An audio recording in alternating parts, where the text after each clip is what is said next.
Hindi po pangkaraniwang desisyon ang pagsailalim sa vasectomy. Dapat itong pag-isipan at pag-usapan ng masinsinan ng mag-asawa. Tulad na lang ng tampok naming kwento sa Payong Kapatid.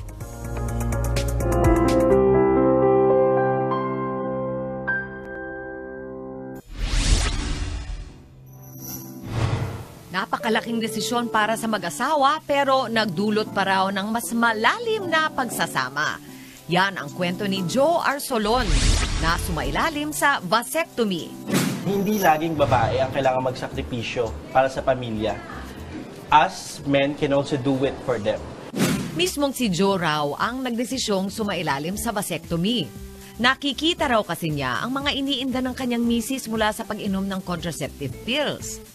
Nung nakikita ko ngayong struggle niya, I did my part to research kung meron ako matutulong sa hirap na dinadanas niya. Masinsinan munang nag-usap ang mag-asawa bago tuluyang sumailalim sa operasyon si Joe.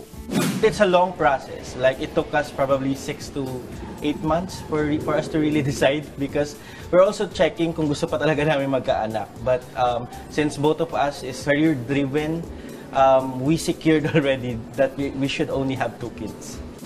Hindi raw naging madali ang recovery ni Joe. Ang epekto niya kasi parang 2 to 3 days or 4 days, may hirapan kang maglakad. It feels like may something na mabigat sa'yo. Siyempre dahil nga may pinutol silang something sa loob. Nakatanggap din siya ng mga hindi magandang komento. Number 1, bata ka pa. Dapat hayaan mo na magparami ka dahil maayos naman yung trabaho mo. Mabubuhay mo naman yung mga bata.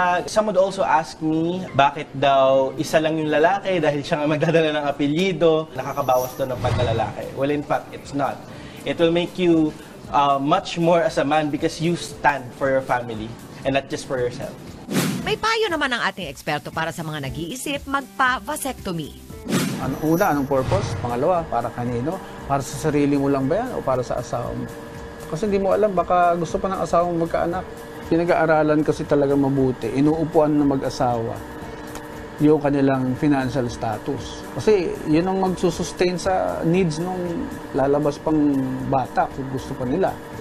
Hanggang kailan ba yung kontrata mo sa trabaho? Kailangan i-detalye nilang pag-usapan ng ganun eh.